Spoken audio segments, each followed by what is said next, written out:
तू ऐकलं असेल जेवढे रंग आहेत हम्म, जनरली आपण 7 रंग म्हणतो, हम्म.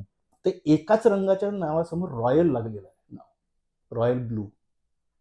इसवी सनाच्या 500 वर्ष आधी पाणिनीने संस्कृताच्या व्याकरणाचे नियम ठरवले. हम्म.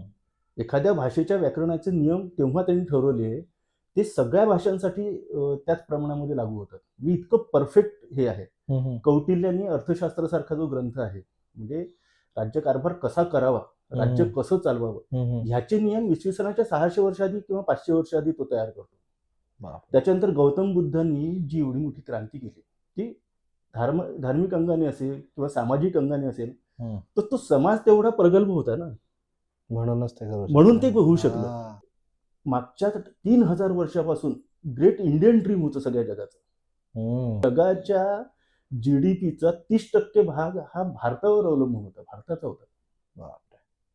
आता आणखी एक गंमत अशी आहे की जगातला भारत हा एकमेव असा देश आहे की ज्याच्या नावाचा समुद्र आहे.